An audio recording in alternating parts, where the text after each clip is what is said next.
California burrito एक fast growing fast casual restaurant chain जो Mexican inspired खाना जैसे burritos, tacos, rice ball, salads और नाचोस के लिए काफ़ी ज़्यादा फेमस है।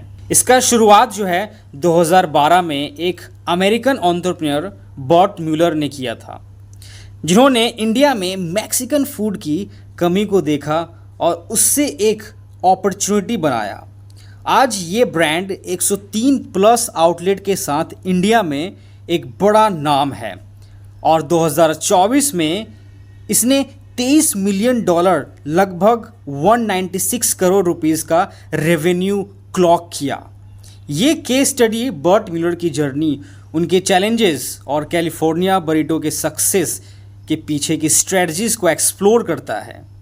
अगर हम बात करें म्यूलर के बैकग्राउंड के बारे में, बर्ट म्यूलर जो तब सिर्फ 22 साल के थे, 2010 में जयपुर में एक स्टडी एब्रॉड प्रोग्राम के लिए इंडिया आए।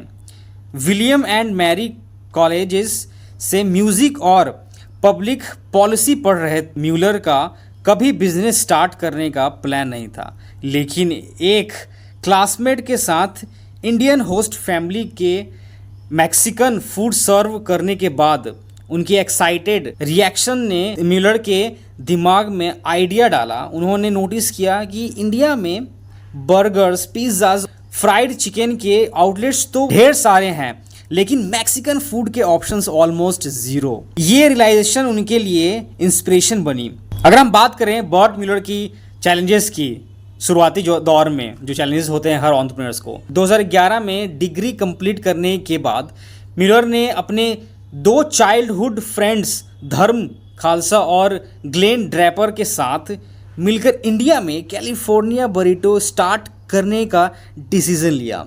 उन्होंने फैमिली और फ्रेंड्स से $250,000 लगभग 2 करोड़ रुपए रेज किए, जो उनके एस्टिमेटेड $1 लाख के इनिशियल कॉस्ट से ज़्यादा था। पहले आउटलेट 2012 में बेंगलुरु के embassy golf link tech park में खुला, क्योंकि ये सिटी एक आईटी हब था और ग्लोबल क्यूजिन्स के लिए ओपन माइंडेड भी। म्यूलर को मेजर चैलेंजेस आए। कल्चरल जो डिफरेंस थे, इंडियन कस्टमर्स को मैक्सिकन फूड से फैमिलियर कराना इजी नहीं था।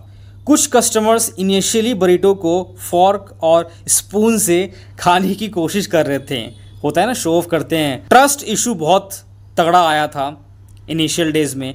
एक 22 साल का फॉरेनर का इंडिया में बिजनेस स्टार्ट करना इन्वेस्टर्स के लिए रिस्की लगा और लोगों के लिए भी। म्यूलर को अपनी मॉम की हेल्प से इन्वेस्टर्स को कन्विंस करना पड़ा। शुरुआती दिनों में एक हायर्ड रीजनल मैनेजर ने सप्लायर से डबल प्राइस चार्ज किया और ब्रांड कॉपी करने की कोशिश की, जिसने बिजनेस को नुकसान हुआ। आप जानते ही हैं इंडिया में ब्रांड तो चल जाते हैं, लेकिन उसके चलने के बाद कॉपी करने वाले बहुत सारे लोग आ जाते हैं। सप्लाई चेन की बात करें, मैक्सिकन डिशेस के लिए ज़रूरी जो इंग्रेडिएंट्स होते हैं जैसे हस, अवोकाडोज और टोमेटिलोज इंडिया में ईजिली अवेलेबल नहीं थे।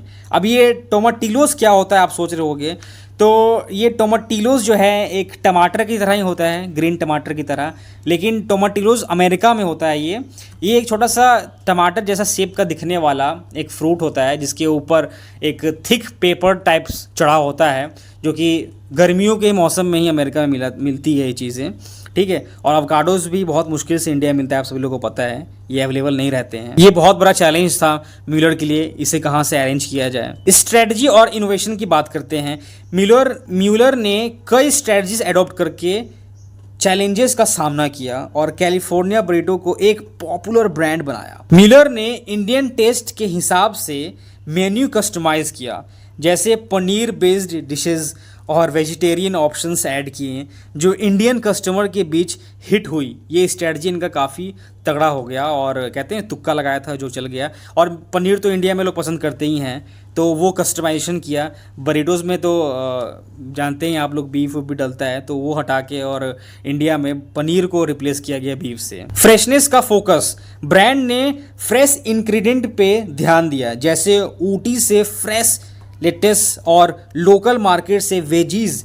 ये इंडियन कस्टमर्स के ये इंडियन कस्टमर्स की फ्रेश फूड प्रेफरेंस से मैच करता था। कंपनी ने अपना जो आउटलेट है वो कोको मॉडल पे स्टार्ट किया। फ्रेंचाइज के बजाय कैलिफोर्निया बरीटो ने company owned company operated model अपनाया, जिससे क्वालिटी कंट्रोल। अब यहाँ पे सेल्स तो निकालना है, अब ब्रांड तो शुरू हो गया इंडिया में, लेकिन यहाँ पे सेल्स निकालना बहुत बड़ी बात थी। तो बॉट म्यूलर ने कॉर्पोरेट कैटरिंग के थ्रू अपना बिजनेस एक्सपेंड करने के बारे में सोचा। ब्रांड ने जिंगा जैसे कंपनीज के लिए कॉर्पोरेट कैटरिंग शुरू किया, जिससे रेवेन्यू बूस्ट हुआ। तो काफ़ी खुश हुए बॉट म्यूलर। डिजिटल प्रेजेंस 2013 में ऑनलाइन ऑर्डरिंग वेबसाइट लॉन्च करके और स्विगी जोमेटो जैसे प्लेटफॉर्म पे एबिलिटी बढ़ाकर ब्रांड ने डिलीवरी सर्विस में लीड किया। अब पेंडेमिक में तो बहुत सारे ब्रांड को नुकसान हुआ था, कंपनीज को, स्टार्टअप्स को। तो पेंडेमिक और रिकवरी की बात करते हैं। 2020 में कोविड-19 पेंडेमिक ने कैलिफोर्निया बरीटो को बड़ी चैलेंज दी। बिजनेस पार्क में लोकेटेड 55% आउटलेट्स बंद हो गए, जिससे रेवेन्यू 41.38 करोड़ से घटकर 18.4 करोड़ रुपीस हो गया। म्यूलर ने क्विक डिसीजन लिया, डिलीवरी सर्विस पे फोकस किया, जिससे रेवेन्यू लॉस कम हुआ। बिकॉज आप जानते थे ऑफलाइन स्टोर्स तो कोविड पे नहीं चल रहे थे, सब बंद हो जा रहे थे। ज़्यादातर फोकस ऑनलाइन पे ही था। क्विक डिलीवरीज हो ग्रॉसरीज में या फिर किसी भी चीज़ का जो ऑनलाइन सर्विस है वो काफ़ी ज़्यादा कोविड में चल रहा था। सप्लाई चेन को ऑप्टिमाइज करके कॉस्ट रिड्यूस किया म्यूलर ने।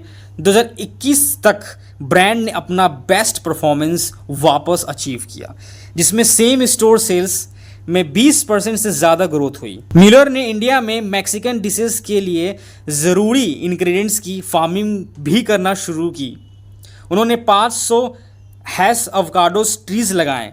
मैंने कहा था ना इंडिया में अवकाडो मिलना मुश्किल होता है, तो उन्होंने कॉस्ट बचाने के लिए जो इंपोर्ट करते हैं अमेरिका से, ठीक है, तो इन हाउस उन्होंने फार्मिंग भी शुरू कर दी बिजनेस की क्वालिटी के लिए। हालांकि कुछ को हाथियों ने डिस्ट्रॉय कर दिया और कर्नाटका में टोमेटिलोज उगाने की कोशिश की, लेकिन हेवी रेन ने क्रॉप इफेक्ट किया। इसके अलावा उन्होंने 5 डिफरेंट चिकन सप्लायर्स के साथ पार्टनरशिप की ताकि क्वालिटी और कंसिस्टेंसी मेंटेन हो। मिलर ने एक्सेप्ट किया कि अर्ली डेज में मार्केटिंग पे फोकस ना करना उनकी सबसे बड़ी मिस्टेक थी। कोविड के दौरान उन्होंने इन्फ्लुएंसर हायर किए और 100 आउटलेट्स ओपनिंग के लिए 100 रुपीज़ में मेन्यू आइटम्स ऑफर किए, जिससे सेल्स 8 टाइम्स बढ़ गई। इस एक्सपीरियंस ने उन्हें मार्केटिंग की पावर समझाने में हेल्प की। अभी बात करें करेंट स्टेटस और फ्यूचर प्लान्स की म्यूलर की, तो 2025 तक कैलिफोर्निया बरीटो के पास बेंगलुरु, दिल्ली, एनसीआर, हैदराबाद और चेन्नई में 103 आउटलेट्स हैं। ब्रांड ने $8 लाख की फंडिंग रेज की है और 1405 एम्प्लॉयज़ के साथ फास्ट एक्सपेंशन कर रहा है। म्यूलर का प्लान मार्च 2025 तक 100 और आउटलेट खोलने का है। उनका लॉन्ग टर्म विजन है इंडिया का मोस्ट लव्ड, सस्टेनेबल और बेस्ट फास्ट फूड चैन बनना। बॉट म्यूलर की स्टोरी करेज, एडॉप्शन और प्रिजर्वेशन की एग्जाम्पल है। एक फॉरेनर के रूप में इंडिया में बिजनेस स्टार्ट करना इजी नहीं था, लेकिन उनकी विज़न, लोकल कल्चर के लिए रिस्पेक्ट और इनोवेशन ने कैलिफोर्निया बरीटो को एक हाउस होल्ड नेम बना दिया। उनकी सक्सेस एंटरप्रेन्योर के लिए लेसन देती है।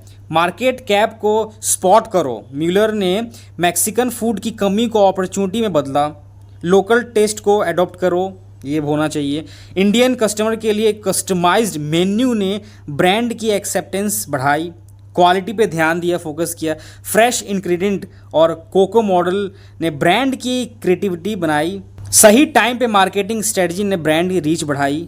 कल्चरल इंटीग्रेशन और इनोवेशन के साथ ड्रीम्स कैसे रियलिटी बन सकती है।